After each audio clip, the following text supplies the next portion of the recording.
All right. Hi, everybody. So I'm Kat. I'm going to be the moderator tonight. Welcome to the if I could talk, Schuler's Book virtual event for the book I Am Ace. I'm a bookseller at Schuler Books in Grand Rapids, Michigan, and tonight I'm here with the author of the new book I Am Ace, which is the first nonfiction book on asexuality for teens. And I'm glad that everyone has come here to talk about Cody's amazing work. If you would like to ask a question, please drop it in the chat below. We are opening up the chat, so please remember to be kind and respectful. And if there is any rudeness or aggression, we do reserve the right to delete the comments. So please be kind and respectful. You can find tonight's book and many others in our stores and on our website at schulerbooks.com, and we do ship worldwide. And it is my pleasure to introduce tonight's author, Cody Daigle-Orians. Thank you so much. Thanks, Cody. And thank you for choosing our bookstore to have your event with tonight. Oh, thank you. I'm delighted to be here. Thank you. So I guess we can get started right off the bat. Tell me about your book, what it's about, who it's for, all that good stuff. Sure. So I Am Ace is, I really think about it as a guidebook for navigating your way through asexuality for someone who is just realizing that they are ace, or for someone who is questioning and is trying to see if asexuality is right for them. This book takes you through the entire journey, starting with what asexuality is and how that might relate to you as a person, and moving into how asexuality works in relation to other people, so things like coming out and navigating relationships, and then ultimately landing at how asexuality operates in the world, talking about kind of its larger place in the queer community, and also just broader questions about how do we find ace joy, and how do we live as ace people in the world. So I sort of imagine this kind of book that if you're entering asexuality or as an idea, you can put it in your back pocket, carry it around with you, and it should answer all of your questions and encourage you all the way through the process. Nice. So I was really wondering what inspired, like, obviously you were inspired to write this book because there was a gap in the literature, I'm assuming, but also I'm wondering why now, like what pushed you to feel like now is the time that this book needs to be in the world? Well, a lot of that is due to the work that I've been doing online. So I have in the last couple of years, I sort of have become like an accidental content creator, and I on YouTube and Instagram and other places online, I have a project called Ace Dad Advice, short videos, and it's focused on asexuality education and encouragement. And the publisher reached out to me and said, "Hey, would you ever be interested in turning this project into a book?" And I immediately latched onto that idea and thought, yeah, great. It's wonderful to have all of this information in digital spaces and on these platforms, but to actually have it in a book resource form would be really great. And yes, in sort of investigating the possibilities of the book and looking for comp titles to sort of compare, like, here are the other books in this area that do the same thing, I didn't find any. There are certain other queer books aimed toward YA readers, but there really wasn't one that was specifically aimed at ace folks, to really talk about asexuality specifically to that audience. So it felt like both a great way to expand the project that I've been working on, but also, as you said, fill a gap in the literature and speak to an audience that wasn't being spoken to. Yeah. Excuse me. So you talked a little bit about digging around for other books that might be comparable or helpful. And so I was wondering, because your book is partially the information and answering questions for people, but also what you experienced as an ace person who came out in your 40s. Yes. So what did your research look like for that, considering it is something that you do exist as, but it's not something, like you say in your book, that, you know, there's a lot of things to add to this identity?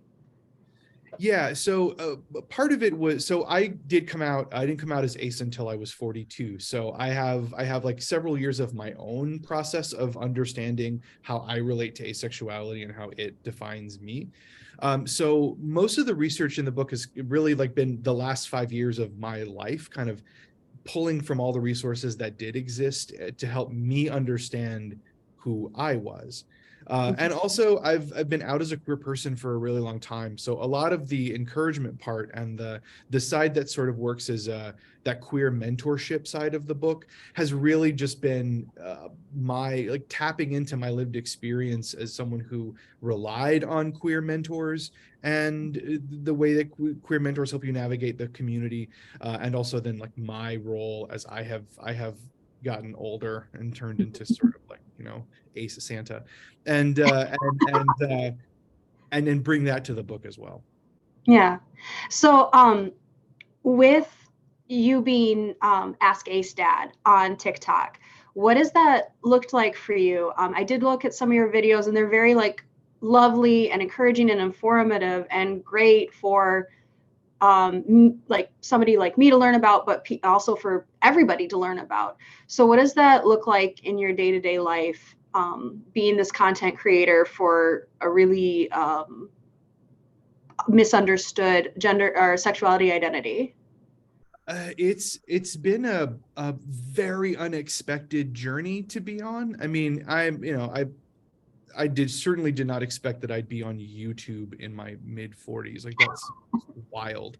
But um but as I said earlier, I came out. I originally came out as gay, so I've been out as queer since I was 18 years old, Mhm. and that part of my life, the adults and older folks in the community who were my mentors and who were my elders really helped me feel safe and help me like feel confident, and everything that they sort of gave for me is what I try to live and sort of pay back, I guess, Mhm. in the project. So for me, it's always just about sort of like thinking about um responding to questions that people have.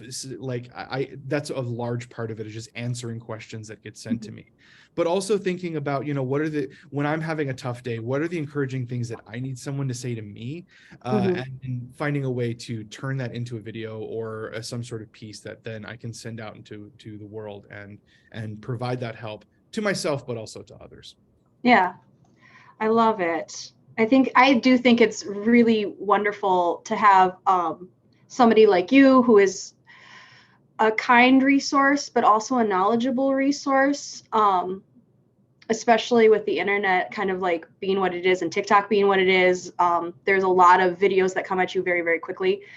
So I do think the role that you play in providing a solid space with really good information, because that can be a really tricky thing on TikTok as well, is really great. So I do want to take that time to say I think it's wonderful what you do and the young people that you help. Thank you. Um, you're welcome. I think this book is great too. I was very excited to be a part of this because I do think it's incredibly important. Um, so I was wondering, because this oftentimes writing can be an exploration and a digging in of your own self. Were there any chapters that hit you harder when you were writing than others? I certainly the last chapter of the book, which is it's focused on Ace Joy and ways to sort of to beat back the negative voices in your head and to find joy in an experience which very honestly can sometimes be really challenging. It's difficult to move through the world in an experience that either most of the world thinks doesn't exist, or that it means that you're broken, and all of those negative messages that we receive all the time. It can be really challenging. And I think it is enormously important to try through all that noise to try to find joy. And honestly, it was one of the hardest chapters to work on and write, because that is still a thing that I struggle with sometimes. And I found that that chapter was like there's a story in there about one of my early like gay experiences at a gay bar that is a really personal story for me, and but an important one in my journey of like finding the confidence to live who you are.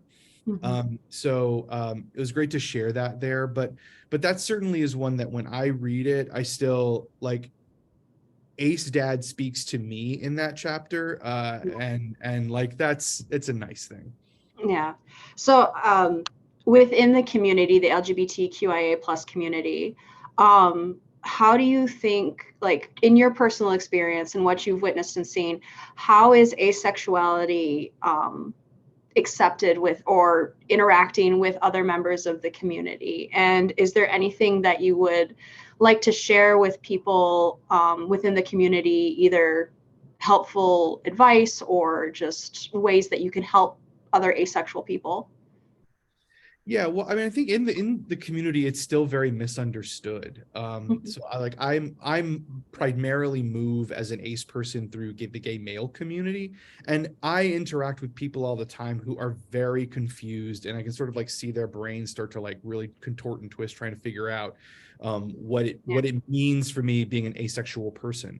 And I don't think that's specific to the queer community, because like asexuality is misunderstood by everyone, because it's still something that is not very present in mainstream conversations, and accessing information about it is sometimes challenging. So I certainly think there's a long way to go in just educating people about what our lives look like beyond the stereotypes about asexual people, to get people to understand that being ace means a lot of things. There's a whole spectrum of experience that it fits under our ace umbrella, and it isn't just sort of like the one thing you probably think about asexuality. And I feel like there's the more that there are people like me who are getting on the internet and talking about their ace experience, and there are a bunch of ace books coming out in the next many months, so there are more voices that are going to be added to the internet and shelves, that will help people understand our lives better. The more that we can share who we are, the more people will see us and understand us. Yeah. So with that, it's a really basic question, but I think it's a really important one to ask. Do you have any advice you'd like to give to either people who are curious about asexuality, exploring it within themselves, or parents in particular who have kids who are talking about maybe that they are ace, or that they feel like this calls to them? Sure. I think the most important thing is to be curious. To if you feel like asexuality might be what you are, or if someone in your life says that they're ace and that's sort of new thing to you, approach it from a place of curiosity. Ask, what does that experience mean to you? Or if you are exploring asexuality, what does that mean to you? And be curious and listen to other people who are ace talking about what their lives are like. Find ace content creators, read the books, and give yourself permission to explore the idea and try it on. I encounter a lot of young people, particularly, who are just very anxious about saying that they're ace, because like, what if I'm wrong? Or what if I use the wrong word, or I use the wrong language? And it prevents them from sort of stepping into an idea of themselves. Give yourself the permission to step into an idea of yourself. Or if that is a person, give yourself permission to embrace a new idea of someone you love, and try it on and see what it feels like. If it's right, then hold on to it. If it isn't, then you can change your path and find some other idea that works for you. Right. But give yourself the space to explore it. So I know a lot of times people will ask questions trying to understand, but they might come off as inconsiderate, indelicate, an offensive way to ask it. And understanding that we're all just people in the world hopefully trying to do a little bit better every day. How would you recommend dealing with the situations where somebody's asked a question and it's not very appropriate or kind? Sure. I mean, like we get those all the time. I mean, Yep. people sort of hear asexuality and that there are immediately just sort of invasive, very personal questions. And I always say when people ask me those questions, I am very comfortable talking about the ideas of asexuality, but the mechanics of it in my life, I'm not going to talk about. Be really clear about what your boundaries are. You don't have to be everyone's educator on all the things. You can choose where you're going to assume that role. But like you can sort of gently say, these are the things I'm comfortable talking about around this idea, but the mechanics or the personal bits, that's off limits to you. That's for me and the people that I choose to share that with. Yeah. There's actually a couple of questions in our chat that I think goes along with what we were just talking about, of like navigating the world, a very allosexual world. First of all, somebody asked if there's going to be an ebook edition of this book. Yes, there is. I think we just discovered that there's some weirdness going on with the ebook edition, but there is one, and that should be solved really soon. Perfect. So somebody asked, can you talk about the intersection of being ace and trying to date in a very allo world?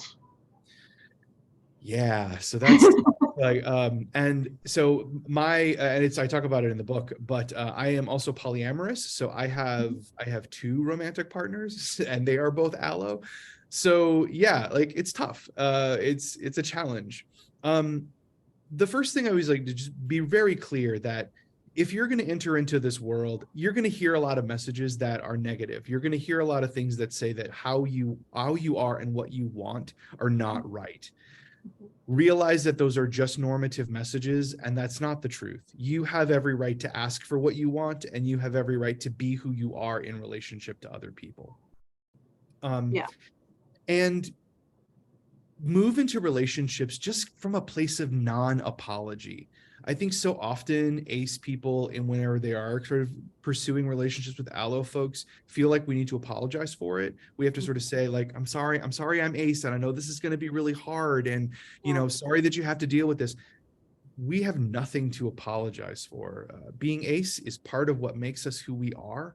And if we are the incredibly awesome people that I know that we all are, aceness is just one part of it. And all relationships are about taking two people's experiences and finding some place in between where they mesh. So it's a collaborative process. You're not responsible for the relationship working. Your partner is supposed to meet you halfway and find, if there is a space that the two of you come together, awesome. If not, then you find the person who that is the right thing for. Yeah. Something that didn't occur to me until just now. Somebody asked what allo means. Oh, yeah. And I've been so engrossed in your book that this is normal for me now. I didn't think about that. So can you explain what allosexual and asexual?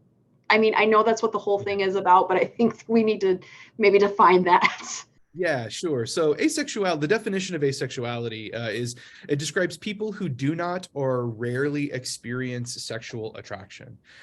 So that would say the opposite of that, but the other experience for people who do regularly experience sexual attraction, that's most people, that's allosexual. So those two words just sort of describe the two groups of people who are experiencing it and those who don't or only rarely experience it. Mm-hmm. So to everybody watching, if you do have a question about anything we're talking about, please ask. That's what this whole event is about, is to be more informed and to maybe get some questions answered that you've been wanting to ask for a long time.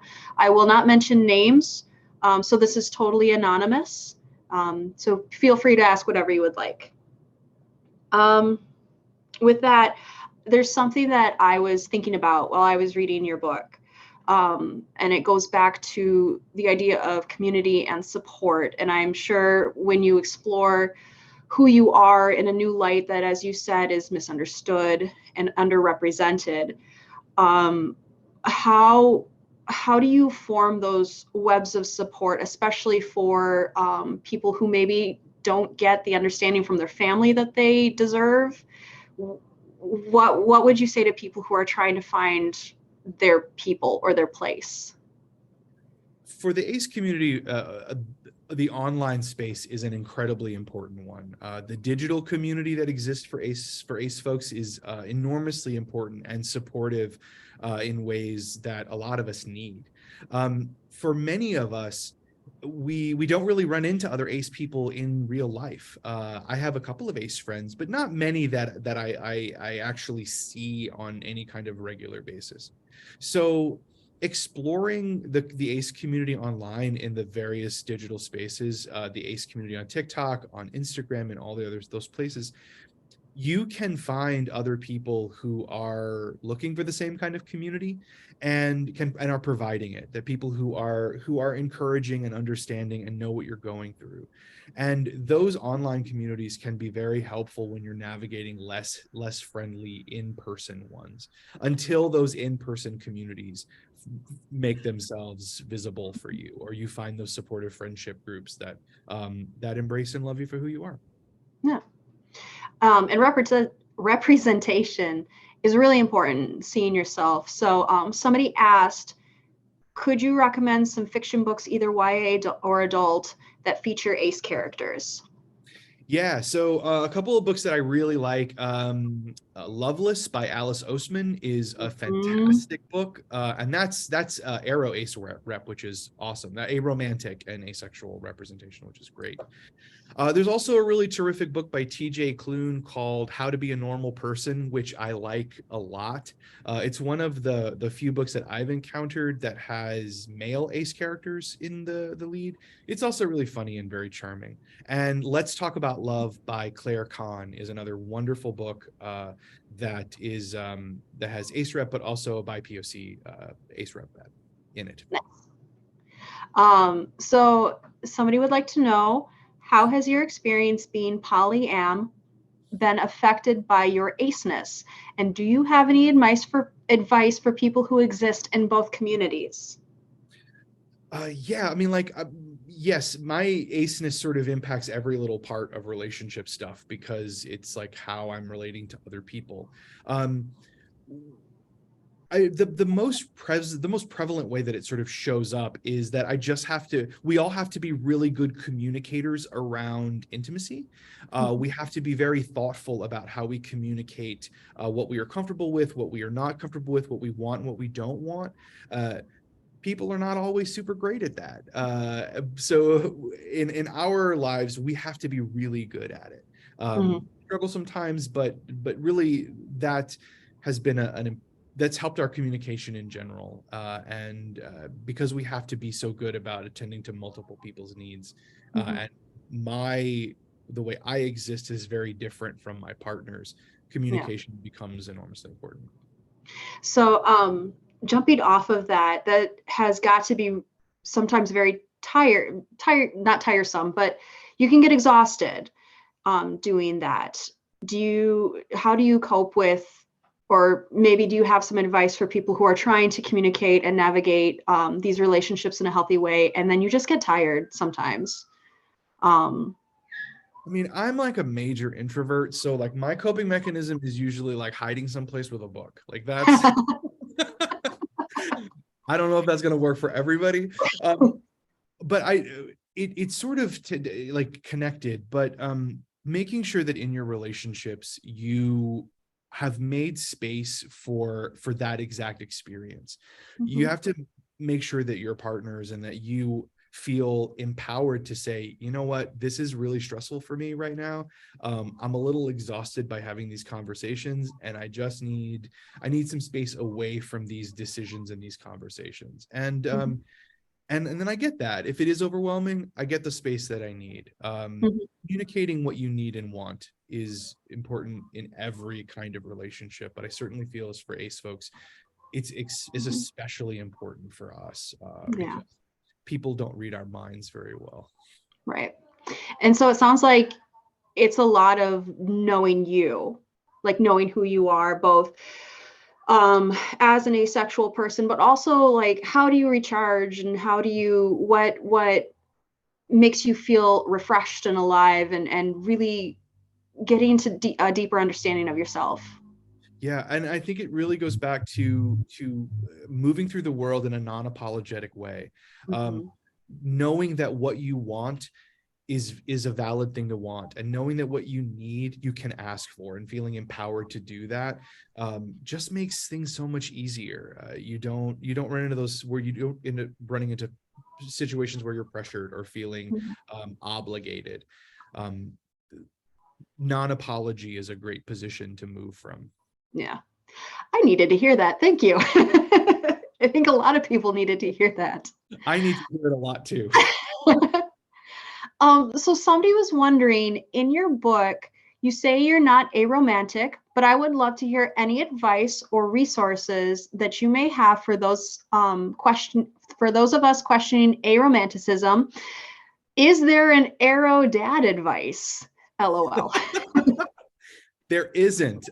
So right now, the best places to find really good. Oh yeah, Daniel in the chat. It's Aromantic Awareness Week this week. Oh, So happy Aromantic Awareness Week to Aro folks. Um, the best place to find really good information about the aromantic experience right now is online in spaces sort of akin to Ace Spaces. Um, there are a ton of great arrow creators on Instagram and TikTok that are providing some positive information. There's also it's AUREA. That's the organization. I don't remember exactly what the acronym stands for, but it's uh yeah, AUREA is the organization. They work to raise aromantic awareness and to share information about aromanticism. I think it's aromanticism.org, I think is the website, if I'm correct. That is a great place for information. I will say that if you hold on and keep your eyes open, there's going to be a book coming out that's kind of like an Aero 101. I'm reading an advanced copy of it now, and it's really good. So it's going to sort of do what I Am Ace does for Aceness. There's a book will be coming out, I think, in the fall up for Aero folks. So keep your eyes out for that. nice. Okay. This is an important one, and I think a lot of people struggle with this.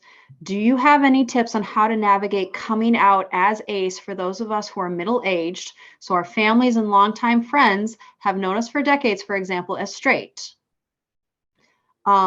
They go on to say that this is something that they've broached carefully with a couple of people privately, but it is not something that they have really figured out how to come forward with. Yeah, like I think it's really hard when you're older because there's all this lived experience that people have of you, and they understand you in a certain way, and they're very comfortable with that understanding. And when you shake that understanding up, it can be sort of challenging. I think in any coming out situation, the most important things to do, one, make sure you understand what you want to share. Even if it means like practicing it or writing it down. Just get a handle on how you want to share this information with someone so that you feel as in control of the situation as possible. You know exactly what you want to say, you know exactly how you want to communicate it, and also think through possible questions that you might get from people. And I think when you are talking about changing who you are in the eyes of people you've known for a really long time, expect it to be a process. It takes time.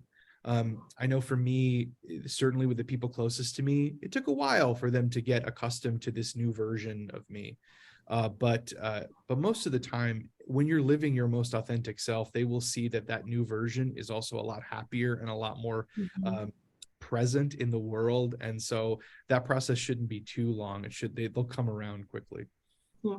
And that goes back to what you were saying before of like, just know what you are willing to talk about and what you aren't willing to talk about, with having personal boundaries and your own respect is really key, I think. Yeah. And I would also say, like, you also don't have to share that with everybody. Not everybody in your life needs to know everything about you. And if you feel like a situation with someone that's been in your life for a while is either going to be unsafe or it's not going to be supportive for you, you can Mhm. choose not to share that. Um, there's no harm, and it doesn't diminish who you are by Mhm. being selective about how you share like the gift of your truth with other people. Yeah. And that's actually interesting. As you were talking, I realized something, that being ace is this very, seems to be this very strange like intersection of it is very private. Like what you do with your partners and how you express your love is very, very private, but it's also a part of who you are at the same time. So that was just a something that kind of dawned on me of like, you have to you please tell me if I'm wrong, but it seems like you have to make space for something that heterosexual, allosexual people don't, because it's not something that needs to be declared, but it is still private. Like, Yeah. Yeah, it's very much for me very similar to coming out as gay. When I did, mhm. like, any of those experiences that deviate from heterosexuality, people immediately jump to the most private part when they're sort of thinking about that identity in your Yep. life. And so as a gay person, it was like, I know what you're thinking about. And now as an ace person, I know what you're thinking is not happening. Mhm. And so yeah, I think you just have to sort of like understand that like people, that's what's going to happen. Mhm. People are will obsess about the thing they don't understand in the language that they understand it. But keep those boundaries very clear. Just make it, you know, it's just clear. They may Mhm. think about it, but like you don't have to share that, and you don't have to make that uh your business. Right. Um, so how, somebody would like to know, how did you realize that you were ace? Tumblr. My my husband is younger than Oh. me, and he was like, "Hey, get on Tumblr. I think you'd really like it." And I was poking around the kind of queer side of Tumblr and started to encounter these posts about asexuality and reading asexual people talking about their experience, and just starting to have these light bulb moments of, oh, that's what's been happening this whole Mhm. time. Now I get it. That's me. And having those moments then led me down to do, because like I'm very much a, if a new idea hits me, I want to read all the things about it. So Mhm. I went out and found the books. I read Julie Sandra Decker's The Invisible Orientation, and I was like, yeah, oh, that's me. That was how I found out. I had to poke around the internet, and which Mhm. is how a lot of us stumble upon it. Yep. And here we are. Yep. Which is why representation is so important, because you never know what you're going to find about yourself. I really like this question. What's one way you're currently living your best asexual life that people may not know about? Um, wow. Okay. I mean, that's hard because because I am like very public asexual. Like so much of my ace life is lived online now. How do I live my best ace life? I mean, I mean, I where get, do you find your joy?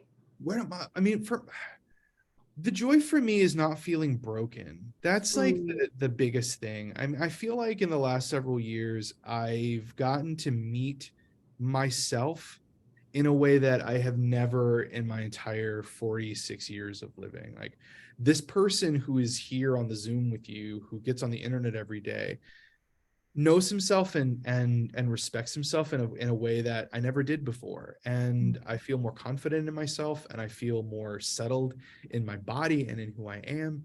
And like that's the coolest thing. I certainly also feel like the relationships that I am in, even though they are like people know about them, I mhm. wouldn't be in the relationships I'm in if I hadn't figured myself out this way. Right. Um, yeah, so Which just comes with time. yeah.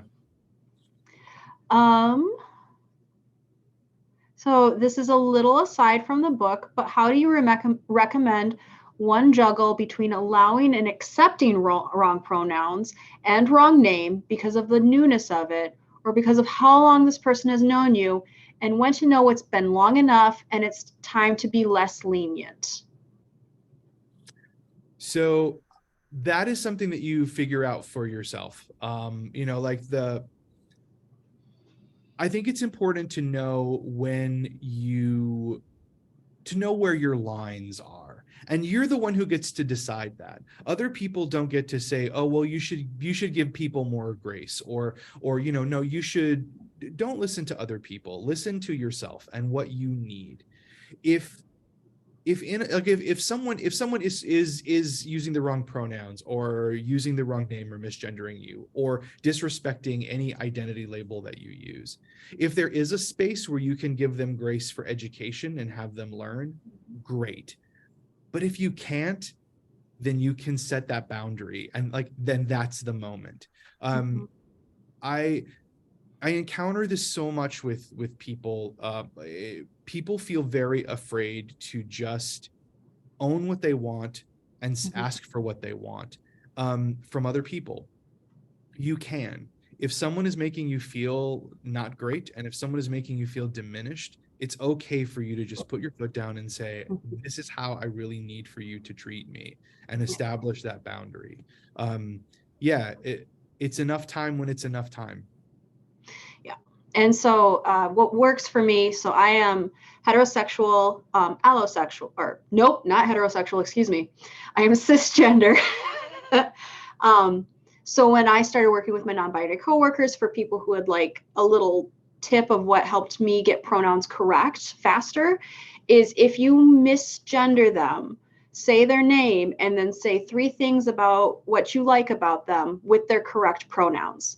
And that helped me. So, this is my friend so and so. They are kind, they are intelligent, they are beautiful. And that really helped me to affirm in my own head, in my own practice, how I would get pronouns right faster. And then, like, for those of us, for to being on the other side, it is, remember, it's our responsibility to do the work to make Mm-hmm. people feel respected and cared for. Right. It isn't someone else's responsibility to sort of create that care and respect for themselves. So, we have to do the work of caring for the people around us in the way that makes them feel cared for. Right. Um, which I love respecting people. So, um, do you get involved with any events during ACE Week, which for those of you who don't know occurs in October, or International ACE Day? Yeah, sometimes the last couple of them I've been able to do in-person things, so they haven't been sort of visible on the internet so much. But I certainly try to mark those occasions on the internet, and I know for like upcoming International Asexuality Day in April, I'm going to be visiting a community college and doing a program there, and then this October for the week, I'm also going to be doing a college visit too. So yeah, I do try to kind of get out, and those are the times when we are most in demand, those of us who do educational stuff. So yeah, I certainly make it a point to use what I've got to sort of help raise awareness of our communities. Nice. So what are some things you would recommend for someone who wants to be more confident about their ACE identity when they also identify as a more recognizable queer identity and often don't bring up asexuality for the ease of understanding? So once again, making them, I'm not going to put words in their mouth. Go ahead. Yeah, that's a tough one, because like I know what that experience is like. I was understood to be a gay person for my whole life, Mm-hmm. and being ace kind of, I still am gay because I still like relate to that identity, but ace is Mm-hmm. an addition to it. um I start with the people that you trust the most, and start with the people that make you feel the most supported in your queerness, and just emphasize the importance of including your aceness in the way they understand you, and the way they relate to you, and the way that they recognize and acknowledge you. And when you do that, then you've got like some allies who can then spread that through the rest of the friend group. um, Mm-hmm. that's kind of, I started with my best friends who like acknowledged my aceness and made me feel really cool about it, and then that helped sort of spread the word among others. So that's a tactic I would take. Gotcha. By the way, I can't skip this over. I have so many people commenting complimenting your glasses and how much they love them. I get, these are my favorite pair. Yeah, like, yeah, you know, I mean, it's a special day, so had to wear Yeah, the cool glasses. Yeah. they look very snazzy. Um, do you have any advice for an aro ace person who has determined that being in romantic relationships or the like is not what feels good for themselves, but is trying to navigate the world as intentionally single in a majority allo world that so often just views singleness in terms of being a negative thing? Yeah, that's hard. Mhm. We It's hard in every circumstance to encounter the really powerful normative messages that tell us we should behave a different way. um I say, like, importantly, lean into the people that lift you up, because you know you're going to be moving through the world, and you're going to be hearing that your choice to be intentionally single is bad, and like, when are you going to meet, when are you going to, like, just go meet somebody, like, you'll find the right person, don't Yeah. worry, this will change, it's a phase, all of that folks hear all the time. Lean into the people that don't do that to you, and build around yourself, like, your, I sort of think of it as like my little backpack of good vibes. So they're the people that I can turn to, or they're content creators I can turn to, their books I can turn to, even like write notes to yourself that are reinforcing the things that you need. So when it is really hard Mhm. to stand in your authenticity, you can turn to the things that remind you about why you are strong enough to stand in it, and then, and like, be there until your engine is recharged, your Mhm. batteries are recharged, and then you can go back out into the world and face whatever comes. Yeah. And it seems like kind of a tying theme for tonight for a lot of these questions has been something that you said earlier, which is don't apologize for who you are. Don't apologize for how you feel and how you identify.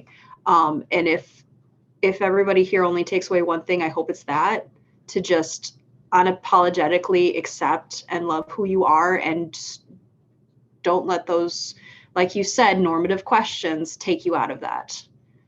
Yeah, and I mean, I am a big believer that we are, what's so wonderful about our identities, especially everyone who is queer, all queer identities, queer identity is expanding what's possible. If we embrace how we are outside of normative ideas, we're expanding what is possible. Asexuality expands the ideas around intimacy and what is possible in relationships. Aromanticism can expand the idea about how we build networks of human care and concern for each other. All of our identities are helping make more things possible, and, like, I don't know, that charges me up, that gets me fired up and gets me excited to kind of like go out and fight the good fight, because we're expanding our possibilities, but also expanding the possibilities for other people too. Yeah. So your glasses are totally awesome. Um, absolutely. What does the ACE flag colors mean to you, and do you incorporate the colors in your daily life? I mean, I really looked out because I already loved purple. Like, that's purple's my jam. So this was really a very serendipitous, a serendipitous journey of yeah, like, so it's in my pocket. So my lanyard is the ace Oh, flag. I carry that around. That was made by my husband's partner, Dan, for me as a gift. Yeah, I have purple Converse on right now. Like, I try to represent purple wherever I can. One, because I like it, but two, because, like, I'm Ace Dad, so I have to do that. yeah. That's part of the job. Um, I'm not wearing it on this jacket, but I also have this fun little Ace Ghost pin that I wear around, that I like a lot. Like, I just think it's visibility is important. So Mhm. in ways that I can, I certainly try to keep it around. Yeah. Um, so somebody wants you to know that the book is absolutely doing what you hoped it would. Since reading the book, I have been living my best ace life, and the book definitely helped me to understand and respect myself as an ACE person. Big thanks to Cody. That that means a lot to me. When I were working on the book, the thing I told myself in all writing, like, write to your 18-year-old self who didn't have this. Write the book that you needed, because someone else will need it. So thank you for saying that. That is a very lovely thing to hear. And 18-year-old me is a little less broken because of that. So, like, thank you. Can't cry on camera. This has been really beautiful to watch. Just all the positivity and love that people have been bringing up. It's really very, very lovely, everybody. Thank you so much. What are some of your, I cannot talk, I am so sorry. What are some of your favorite things about the ACE community? I mean, I like so much about the ACE community. Well, you just meant the positivity, like, really entering into it. I've been doing ACE data advice for about 2 years now, and people have been so warm and accepting of me. I mean, I don't look like most of the ACE content creators. I am male and I am old. So neither of those things are very common in ACE world, but people have been like so warmly embracing of me. And you see that with other people as well. We know what it's like to have people tell us that we're broken, and we know what it's like to have people reject us. So we have to stick with each other and support each other through this experience, because we know. And it's lovely. All of the positivity is so, like, what's happening here in the thing. I kind of like live in this space every day, because people on all the different platforms are always like saying such lovely things, and I get to also be supportive of them, and it's just very cool. So do you have any other content creators you like or would want somebody to like recommend or follow? For sure. So a content creator I cannot recommend enough is Ace in Grace. She is on Instagram mostly. Her name is Ashabi. Absolutely terrific content creator. And what I really appreciate about her is that she is a really wonderful BIPOC voice in the ACE community. Actually, in the book, in the back of the book, I list a ton of resources. I didn't, Ashabi's not there because I wasn't aware of her work when I submitted the book. But there's a ton of ACE creators. Yasmin Benoit is someone who is really important. She's both ACE and Arrow, and is probably our most significant voice right now out in the world. So, like, following her is really, really great. Yeah. And everyone in the back of the book, I'm going a little blank on them now, which is, like, forgive me, content creators, but But you're on Instagram and TikTok both, correct? yeah. So anybody who would like to know, maybe you can ask later. I don't know if you are open to DMs. Yes, From yeah. people.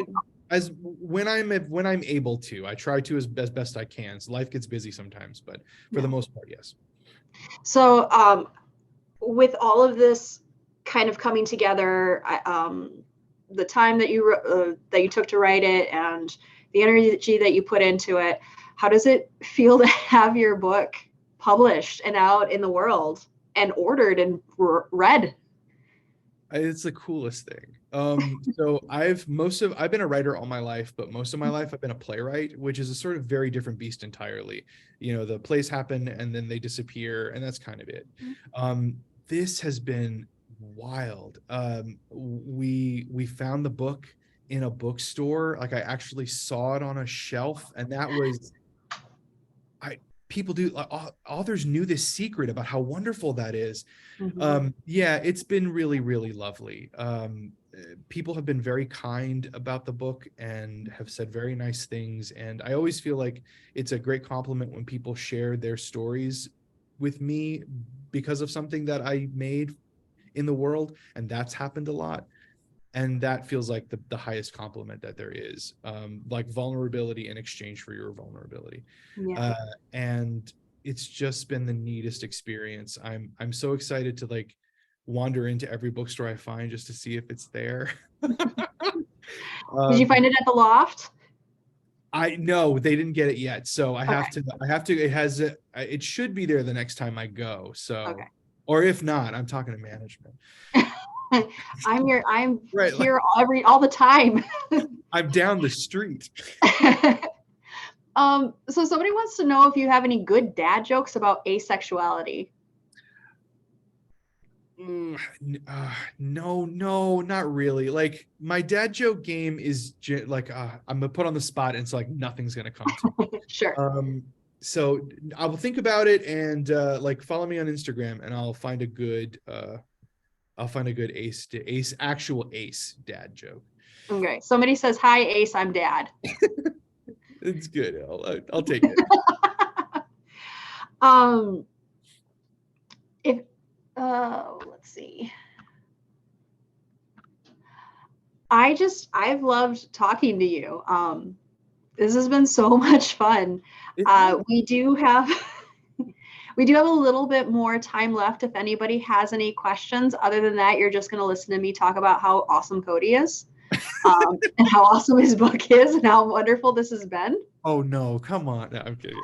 It's like this has been so much fun. It's writing is such a weird thing because I even the content creating part, I just do it by myself in my office. So Yeah. it's a thing that's very solitary. So getting an actual chance to talk about it with others who are not my partners, who are tired of hearing about it, it's lovely. Yeah, it's a lot of fun. I know my staff, or not my staff, I know my coworkers have been really, really excited to have something like this out that we can give to teenagers, that's content appropriate and things like that. So I know at our store at Schuler's, there's been a lot of excitement about this and having just one more thing, because we have so many teenagers who come into the bookstore, and they like Alice Oseman, as you mentioned before. They watched Heartstopper on Netflix, and so now they're starting to question their gender and sexuality, but they don't really know to go. And now we have this wonderful resource where it can be like, hey, if dating doesn't seem to be your thing, if you don't feel this way, we've got something for you. Yeah, and like I certainly hope that it's a book that kind of like leads to other things. I sort of feel like it's the jumping off pad for other deeper explorations, and like it's a good intro, and I hope it does serve that purpose for people. I think it will. And I think we were talking a little bit before we got on about how book spaces, so with you working in the library and us at the bookstore, are these very weird bubbles and pockets of acceptance and love, and things like that. So I think that you should be proud that you now get to contribute to that bubble in a new way. And especially in a book form. Like I'm so excited to be on the shelf next to other really cool queer writers who are doing really so do you have anything planned moving forward? Like, do you think you'll write another one? Do you think you'll keep doing Ace Dad? Yeah, no, like I am working on a second book. So with the same publisher, I am working on the second book that is all focused on relationships. So it's called the Ace and Arrow Relationship Guide. And it's going to look, because the thing that I realized with I Am Ace is that there's a lot of sort of like relationship-y kind of books, and also self-help books and empowerment books that just don't speak specifically to Ace and Arrow people. So I'm making one, and it's going to also be aimed for a YA audience as well. So talking about the basics of relationships and how to have good, healthy ones and good communication, but through an Ace and Arrow lens, to speak directly to those folks who don't normally get spoken to.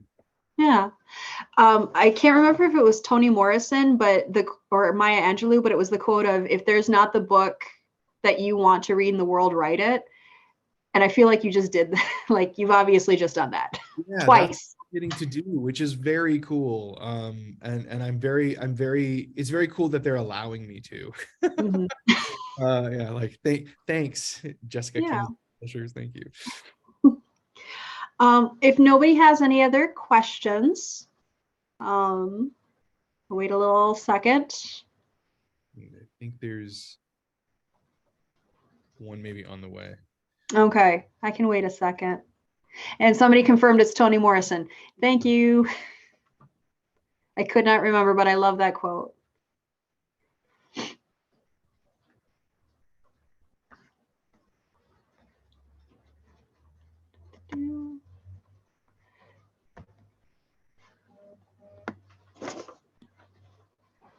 Okay. Sorry, everybody. I gotta scroll. I've been graceful this whole time. So this recording will be available. I believe it's through YouTube. If not, Elizabeth's gonna text me and correct me in just a second. Do you have any, okay, yes, here it is. Do you have any advice for people who don't fit the ace stereotype or are kind of in that gray area and don't fully fit into allo or ace spaces? Yeah, like don't think about that like in between space as a reason to diminish yourself. Being in between is adding to the story of what it means to be us. So like it's great for the, like I'm asexual. That's how I experience the world, and it's a pretty like clear cut box that I kind of fit into to some degree. But if you're in that in-between space, just know that you are adding to the story about what it means to be us. So like feel confident to articulate that in-betweenness and that not defined space. That's kind of a beautiful part about queerness, is being in between ideas or being in that in-between space. So like embrace it. Don't shy away from it. Absolutely embrace it and complicate the story of who we are, which is good for everybody. So you talk about this actually in your book about labels being tools, not things to control you. Yeah. I think this person could probably really benefit from that if you want to go into that a little bit. Yeah, like labels, we think of a lot of times we think about labels as sort of boxing us into some sort of thing for the rest of our lives, that if we choose this label, we have to follow those rules and be that forever. They're really just a tool to help express who we are. So whatever words you're choosing to use for yourself, that's just language you're using to share your experience. If your experience changes, use a different set of words. If it doesn't change, then hold on to those words forever. But they're merely tools to help you connect to other people and connect to yourself. But you can live as varied an experience as you do.